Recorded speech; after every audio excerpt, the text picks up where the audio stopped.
जय हिंद, नमस्कार दोस्तों।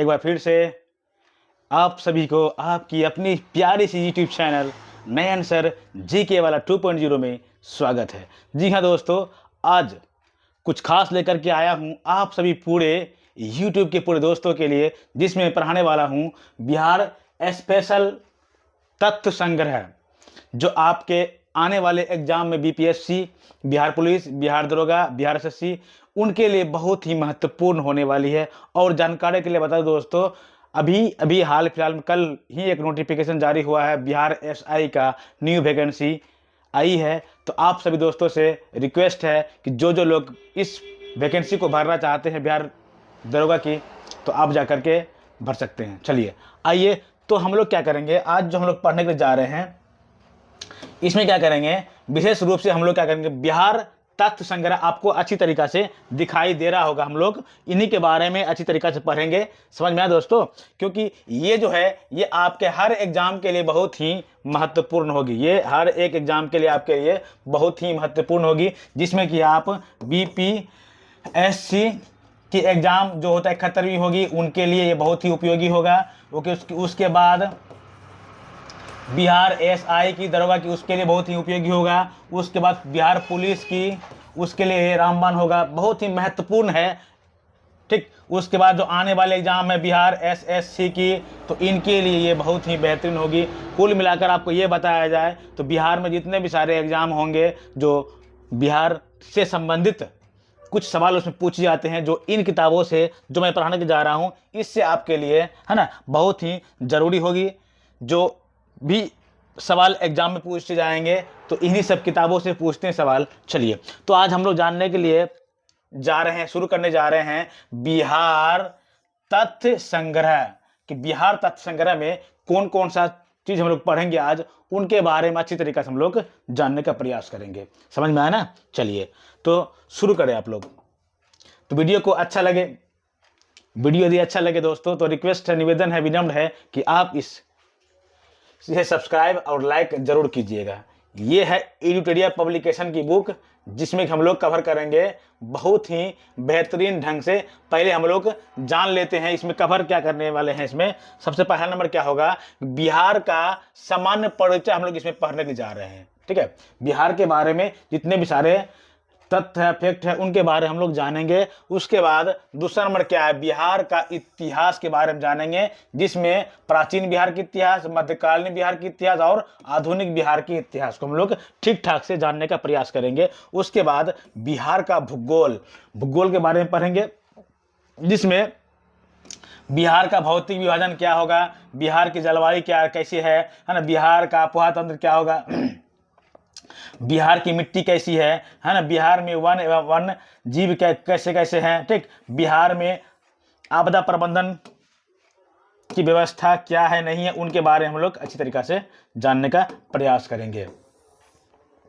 उसके बाद फिर से बिहार की अर्थव्यवस्था, मतलब कि बिहार की कौन कौन सी अर्थव्यवस्थाएं हैं, कृषि है, पशुपालन है, खनिज है, ऊर्जा है, उद्योग है, परिवहन है। बिहार में पर्यटन, बिहार के पर्यटन स्थल के बारे में जानेंगे, कौन कौन सा पर्यटन स्थल है ना। बिहार की जनगणना 2011 में जो हुई, उनके बारे में जानेंगे। बिहार की राज्य व्यवस्था, किस प्रकार की राज्य व्यवस्था बिहार में है, मतलब कुल मिलाकर के बिहार के सभी चीज़ों के बारे में हम लोग अच्छी तरीके से जानने का प्रयास करेंगे। क्योंकि यहाँ से जो आपके जो बिहार में जितने भी सारे जो बिहार राज्य स्तरीय लेवल की जो एग्जाम होती है, उनमें से है ना प्रश्न बहुत सारे यहाँ से आते हैं। बिहार के राज्यपाल है, विधान परिषद, विधानसभा, मुख्यमंत्री, स्थानीय स्वशासन, न्यायपालिका, स्व प्रशासन जो होता है ना, उनके बारे में पढ़ेंगे। बिहार की कला कौन कौन सी है, उनके बारे में हम लोग जानेंगे। स्थापत्य कला, चित्रकला, संगीत कला, लोक नृत्य, लोक नाटक, पर्व त्योहार, मेला, प्रमुख व्यक्ति, बिहार की विशेष विधि और बीपीएससी कुछ है ना जो सवाल आएंगे, उनके हम लोग बारे में थोड़ा थोड़ा जानने का प्रयास करेंगे। चलिए, तो कुल मिलाकर यहाँ पर लगभग पूरे अच्छी तरीक़ा से आपको बता दिया गया कि इसमें क्या क्या चीज़ पढ़ेंगे। तो ये है एडिटोरियल पब्लिकेशन की बुक, जो मैं आप लोगों को है ना बताने के लिए जा रहा हूँ। अब देखिए, यहाँ पर थोड़ा समय ना दोस्तों, ठीक है, समझने का प्रयास कीजिएगा। बिहार का एक सामान्य परिचय है, क्या है, बिहार का एक सामान्य परिचय है, इनके बारे में हम लोग जानेंगे। ये हमारा बिहार का भौगोलिक नक्शा है। समझ में आया दोस्तों? ये हमारे बिहार का एक भौगोलिक नक्शा है जो इस प्रकार से आपको दिखाई दे रहा है, लगभग चतुर्भुजाकार नक्शा हमारे बिहार का है। समझ में आ रहा है ना? चलिए, तो आप समझेंगे थोड़ा सा कि बिहार का नामकरण कैसे हुआ, समझना सीखो। नामकरण कैसे हुआ बिहार का? तो 12वीं सदी में बौद्ध बिहारों की बहुलता के कारण, मतलब बौद्ध जो धर्म के जो अनुयायी थे, उनको मानने के लिए जो आते थे बाहर से वगैरह से, है ना, वो भिक्षुक, है ना, समझते यहाँ पर, के कारण इस क्षेत्र का नाम जो होता है बिहार पड़ा। बौद्ध अनुयायियों के प्रार्थना स्थल को विहार कहा जाता था। इनमें बौद्ध भिक्षु निवास कर देते थे। मतलब ये हुआ, जब हमारे बिहार में बौद्ध धर्म का जन्म हुआ, समझ में आया ना, तो उनको मानने के लिए बहुत सारे अनुयायी क्या करने लगे, बिहार में आकर के बना भ्रमण करने लगे, आने जाने लगे, यहाँ पर बसने लगे। समझ में आया ना? तो इन्हीं जो बौद्ध भिक्षुक थे, इनके आवागमन के कारण जो होता है बिहार में, है ना, उस टाइम में जमावड़ा लगा हो रहता था, तो जिसके कारण इस क्षेत्र का जो नाम पड़ गया, है ना, पहले बिहार था, बिहार से बिहार पड़ गया। सबसे पहला नंबर फैक्ट समझ में आ रहा है ना? चलिए, तो आपको समझ में आ गया होगा कि बिहार का नामकरण कैसे है। तो बौद्ध भिक्षुकों के आवागमन के कारण, समझ में आया ना, तो इस क्षेत्र का नाम क्या पड़ गया, बिहार पड़ गया। समझ में आ गया? अब थोड़ा सा समझते हैं। देखिए, यहां पर निवास करते थे,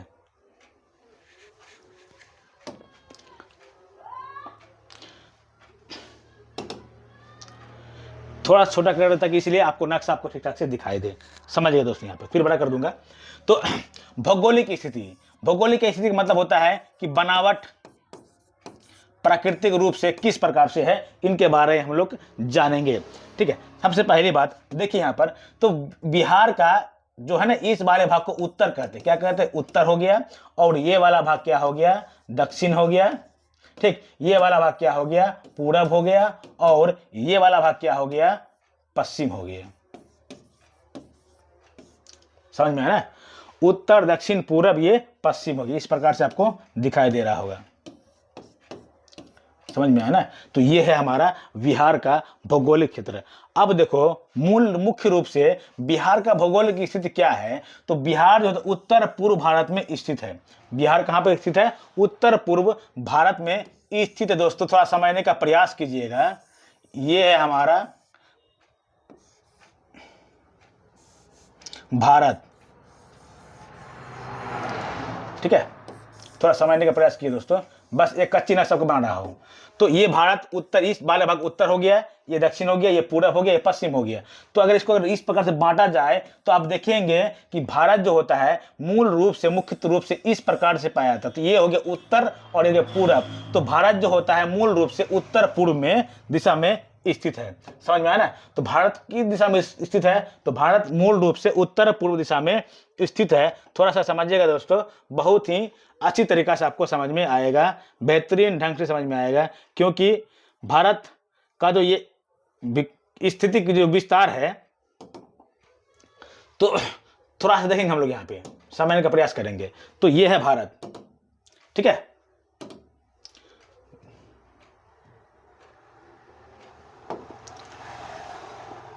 चलो इतना काफी समझने के लिए। तो समझेंगे हम लोग इस चीज को। ये भारत है। क्या? ये भारत। तो भारत का इस वाले भाग ये पड़ता उत्तर। क्या पड़ता है? ये वाला भाग उत्तर। ये वाला भाग क्या पड़ा आपको? दक्षिण। ये वाला भाग क्या बाबू? समझिएगा इस चीज को, दक्षिण। समझ में आया ना? और ये वाला भाग है पूरब। पूरब दिखाई दे रहा है। और ये वाला भाग क्या है? पश्चिम। ये उत्तर, दक्षिण, पूरब, पश्चिम। समझ में आएगा आपको? अब हम बड़ा भारत को इस प्रकार से बांटते हैं। ठीक है, समझिएगा इस चीज को। भारत है ना, बिहार भारत के किस क्षेत्र में स्थित है। तो इस वाला भाग ये उत्तर हो गया, ये वाला भाग पूरा हो गया। तो आपको दिखाई दे रहा होगा, ये है हमारा सपनों का बिहार। समझ में आया ना? हमें बिहारी कहने पर बहुत ही गर्व महसूस होता है।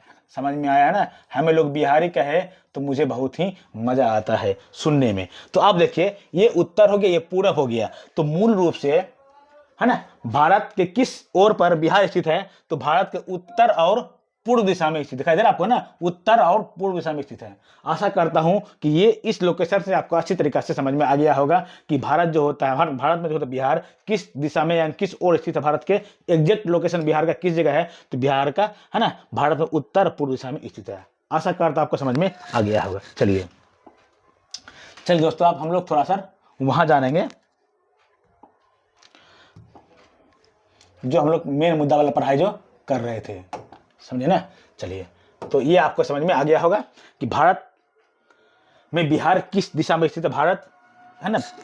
देखिए यहाँ पर तो यहाँ लिखा बिहार उत्तर पूर्व भारत में स्थित है, आपको समझ में अच्छी तरीके से आ गया होगा, समझे ना। चलिए, तो अब देखते हैं भारत का है ना पूरब से पश्चिम सीमा और उत्तर से दक्षिण, भारत का ये उत्तर से दक्षिण सीमा और ये पूरब से पश्चिम सीमा की लंबाई कितनी है। तो आपको दिखाई दे रहा होगा कि भारत का ये उत्तर है, क्या है ये, सॉरी ये उत्तर है और ये दक्षिण है। तो उत्तर से दक्षिण सीमा की लंबाई आपको दिखाई दे रहा होगा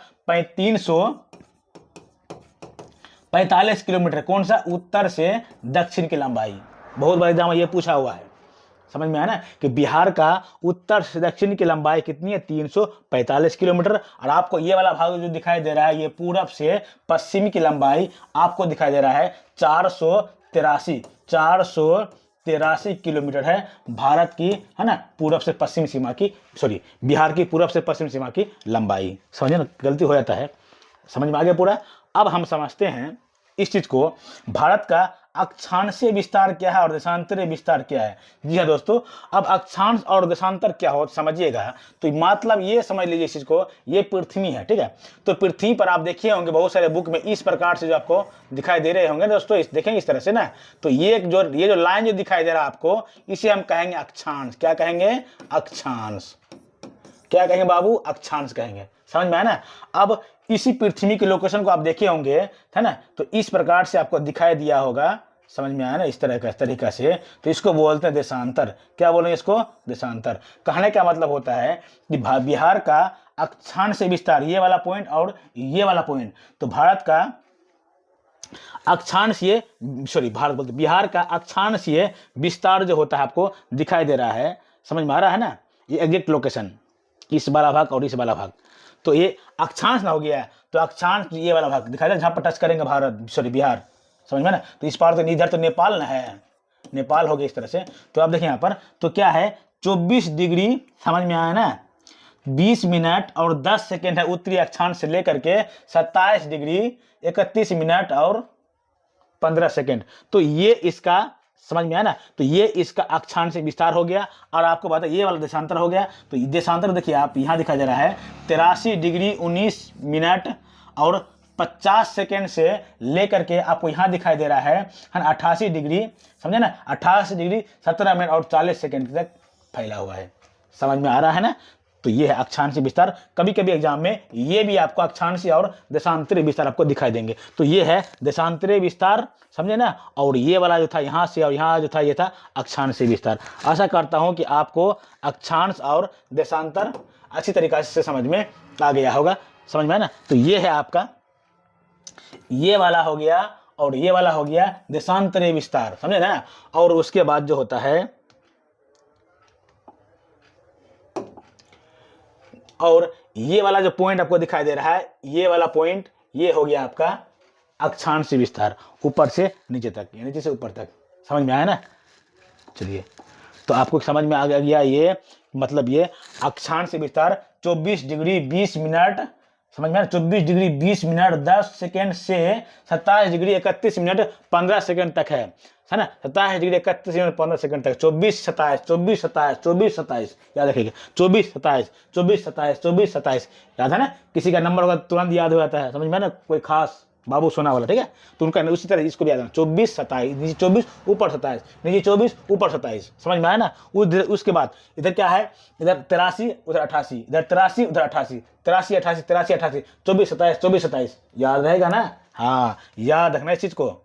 चलिए, तो आशा करता हूँ आपका ये बिहार का, है ना, मतलब अक्षांशीय लंबाई और देशांतरीय लंबाई समझ में आ गया होगा। भारत का उत्तर से दक्षिण और बिहार का उत्तर से दक्षिण और पूरब से पश्चिम जो लंबाई होगी वो भी आपको समझ में अच्छी तरीके से आ गया होगा। कोई दिक्कत है तो आप कमेंट बॉक्स पर जरूर कमेंट कीजिएगा, समझ में आया ना दोस्तों। तो अब थोड़ा सा समझेंगे, ठीक, ज़्यादा नहीं पढ़ाऊंगा आपको, क्योंकि मैं आपसे रिव्यू लेने के लिए आया हूं कि ये जो वीडियो आपको बना रहा हूं कैसा लग रहा है। यदि इस तरह का वीडियो और चाहिए पूरे विस्तार से तो मैं पूरे बताऊंगा दोस्तों, क्योंकि आपका एग्जाम पास कराना बहुत ही जरूरी है, समझ में आया ना। चलो, तो 12 दिसंबर अब बिहार की स्थापना देखो, 12 दिसंबर बिहार का जो निर्माण जो हुआ किस प्रकार से, तो बिहार का आकृति आपको बताए थे ना किस प्रकार का है, तो आयताकार आकृति, आयताकार है ना, समझ में है ना, विश्वास नहीं होता आपका, तो बिहार की जो आकृति है वो आयताकार दिखाई दे रहा है आपको ना, ऐसा ना है ये इस बार से लेकर इस तरीके से आयताकार है। चलिए अब थोड़ा समझते हैं। बिहार 12 दिसंबर 1911 ईस्वी को दिल्ली दरबार में पृथक प्रांत बनाने की घोषणा किया गया था। उससे पहले उड़ीसा का हिस्सा था, उससे पहले बिहार किसका हिस्सा था, उड़ीसा का हिस्सा था, समझ में आया ना। चलिए 22 मार्च 1912 को बिहार उड़ीसा सहित प्रांत गठन की आधार है ना अधिसूचना घोषणा की गई। तो 22 मार्च को है ना बिहार दिवस के रूप में मनाया जाता है, 22 मार्च को बिहार दिवस के रूप में मनाया जाता है, ठीक है, दिवस के रूप में मनाया जाता है, 22 मार्च को बिहार स्थापना दिवस के रूप में मनाया जाता है, समझ में आया ना। दूसरी बात 22 मार्च को विश्व जल दिवस के रूप में भी मनाया जाता है। जी हाँ दोस्तों, 22 मार्च को विश्व जल दिवस के रूप में भी मनाया जाता है। मैं आपको एक एक करके ना दिन दिवस का वीडियो में डाला हूँ, जनवरी में 5 दिन आपको बताया हूँ, आप चाहे तो वीडियो के प्लेलिस्ट में जाकर के आप अच्छी तरीके से देख सकते हैं, समझ में ना। चलिए उसके बाद 1 अप्रैल 1912 ईस्वी को बिहार उड़ीसा सहित प्रांत का गठन हुआ था, समझे ना, मतलब बिहार का जो स्थापना जो हुआ था 1 अप्रैल को समझे 1912 ईस्वी को, तो बिहार में जो है उड़ीसा सहित उसका है ना स्थापना हुआ था। 1 अप्रैल 1936 को बिहार एवं उड़ीसा अलग अलग राज्य बना दिया गया, मतलब कि बिहार और उड़ीसा को दोनों को अलग अलग भागों में बांट दिया गया। 15 नवंबर 2000 ईस्वी को बिहार से एक अंतिम विभाजन जो हुआ था वो झारखंड नए राज्य का है ना निर्माण हुआ, समझे ना, जिसमें कि 40% जो भाग होता भूभाग के साथ झारखंड अलग हुआ था। उस समय झारखंड बिहार का भारत का 28वां राज्य बना था, समझ में आया ना। तो ये है दोस्तों बिहार का एक समग्र तथ्य जिसके बारे में आपको बताने के लिए आया था। वीडियो यदि अच्छा लगे तो आपसे विनम्र निवेदन है कि कमेंट बॉक्स पर कमेंट जरूर कीजिएगा, इसके आगे मैं पूरे पढ़ाऊंगा यदि आप चाहें तो, समझ में आया ना। वीडियो को अंत तक देखने के लिए दिल से धन्यवाद। जाते जाते दोस्तों एक रिक्वेस्ट है कि इस यूट्यूब चैनल को सब्सक्राइब और लाइक और शेयर जरूर कीजिएगा। धन्यवाद।